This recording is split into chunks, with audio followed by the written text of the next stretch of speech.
In the beginning, God created the heavens and the earth. Now the earth was formless and empty, darkness was over the surface of the deep, and the Spirit of God was hovering over the waters. And God said, "Let there be light," and there was light. God saw that the light was good, and he separated the light from the darkness. God called the light day, and the darkness he called night. And there was evening and there was morning, the first day. And God said, "Let there be a vault between the waters to separate water from water." So God made the vault and separated the water under the vault from the water above it. And it was so. God called the vault sky. And there was evening and there was morning, the second day. And God said, "Let the water under the sky be gathered to one place, and let dry ground appear." And it was so. God called the dry ground land, and the gathered waters he called seas. And God saw that it was good.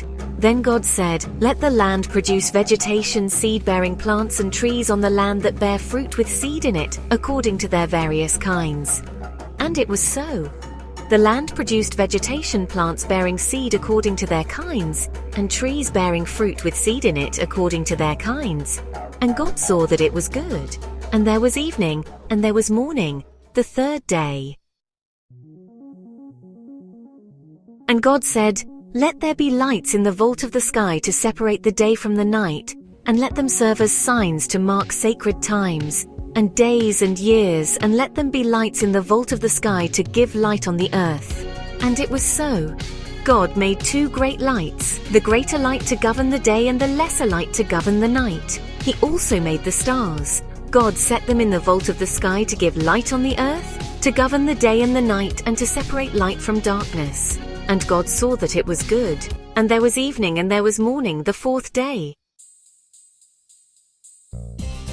And God said, "Let the water teem with living creatures, and let birds fly above the earth across the vault of the sky."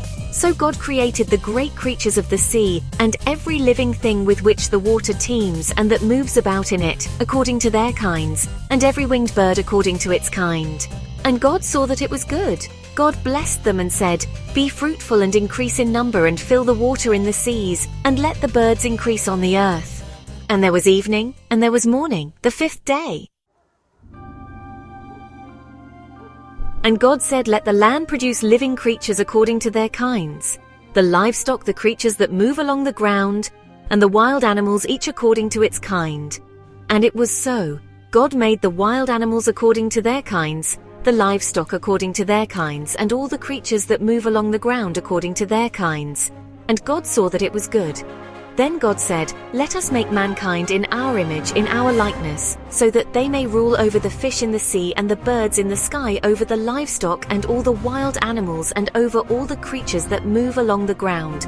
So God created mankind in his own image, in the image of God he created them. Male and female he created them. God blessed them and said to them, "Be fruitful and increase in number, fill the earth and subdue it. Rule over the fish in the sea and the birds in the sky, and over every living creature that moves on the ground." Then God said, "I give you every seed-bearing plant on the face of the whole earth, and every tree that has fruit with seed in it. They will be yours for food. And to all the beasts of the earth, and all the birds in the sky, and all the creatures that move along the ground, everything that has the breath of life in it, I give every green plant for food." And it was so. God saw all that he had made, and it was very good.